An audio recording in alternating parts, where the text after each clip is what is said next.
And there we go. There's an update on the transfer case. Now we have a Np205 out of a 1977 Chevy K30 in here, all gear driven. I need to add some gear oil. One thing I did learn from putting this in here is don't believe or don't take the word of people online about swapping shit into your truck. I mean, you can use it as a guide, but it's not the end all be all truth, because people that told me stuff about this were full of shit, most of them. I mean, I got a lot of good tips, but most of the stuff I got was useless. I had to modify stuff. It wasn't right. Wrong information. Probably a lot of guys just did this stuff a long time ago. They didn't remember that well. But when you go from a 203 to a 205, you are going to have to modify both your front and your rear drive shaft. As you can see, we brought the drive shaft down and got it retubed. That's why we repainted it. My dad did a pretty cool little thing. He did a barbershop style pole stripe on it, yellow and black. It's kind of neat. Something different, you know, not that you see on everybody else's truck. As you can see, the angle on my drive shaft isn't bad. It's a nice working angle it's got on it. Actually pretty decent for a, for a lifted truck. So it's not that bad. At the end there, though, it doesn't really, we don't have matching drive shafts. The pinion down there could be pointing towards the ground just a little bit. It'd probably help out with the wear on the U-joint. But the reason that you need to do this is so that your slip joint stays the same. If this was a mud bogger or something like that, no, I wouldn't give a shit. But this is a trail truck and it's a street truck, and it's going to see a lot of articulation in the rear end, a lot of flex. That's how we built it. That's why it's set up the way it is. So you want to have the correct drive shaft length so that your drive shaft doesn't come apart on you when you're flexing it out, and it doesn't slam in and put a lot of pressure on your yoke if it's too long. So I had a drive shaft that was too long, I had one that was too short, so I just went and got this one retubed, balanced, so it's good to go. New U-joints, they're Spicer U-joints, they are greasable, and also you want to remember on your drive shaft, grease your slip joint every now and again. You can see grease come out of it all over the place, but you got to keep that sucker greased up. I actually did a couple brake stands on it because my rear brakes aren't working right now, so it's just the front brakes are working. Burns out pretty good. She works, and my pausing in the back still does work, so that's good to know. Also, when I swapped out the transfer case, you can see I put in new polyurethane bushings.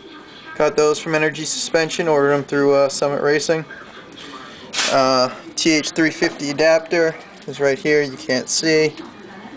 My shitty exhaust, I put this on a year ago when I bought the truck, trying to get it street legal, and it's held up really good. This is the part I thought that would fall apart. You can see I got a piece of a hanger on here, but this thing's on here pretty solid. What happened though,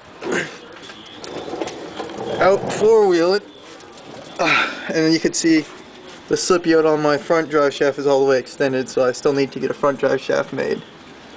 And I got a longer one, so I'll just have it cut down and balanced. Actually, I don't even need it balanced, but you know, they like to do that. Anyway, you can see this Y pipe is total hack. I band-aided it over here. Over here, it blew out last time we were four-wheeling. You can see on my hand. So I got an exhaust tape to put on there. I'm going to redo this in a true dual exhaust from the manifolds back. I would run headers, but I don't want to deal with the hassle of them. This is an off-road truck. It needs to be reliable. Performances take second seat. You can see, you know, this was done really hack. The Y pipe was all smashed in here because the cross member was all dented. We straightened the cross member all out. But it either needs a new Y pipe or it needs a new exhaust kit. And for the price of a Y pipe from Napa, $165, I can get $100. I can get all new tubing going all the way back. And I mean, this is pretty small stuff. This might even be smaller than 2-inch on this side. This pipe's a bit bigger, which again, that's a 2-inch pipe. This is like a 1 3/4 or something. You know, totally hack. So this all needs to be redone. That's probably why it doesn't run perfect. It kind of putts a little bit, but it runs good enough for what I do. Also, typical GM, needs a TH350 oil pan and filter, oil pan gasket and filter, which I got. They all leak. What are you gonna do? And we do have a leak at the back of the engine, which I believe is the intake manifold, which sucks, but what are you gonna do?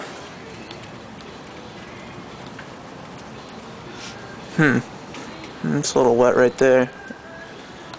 Yeah, the rear brakes stopped working, so we're trying to figure that out.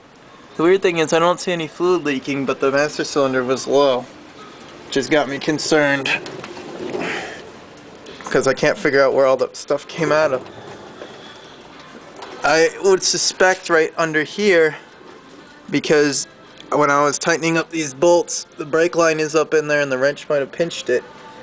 However, that's not the case. So, and you can see wheel cylinders all look dry, the backing plates all look dry.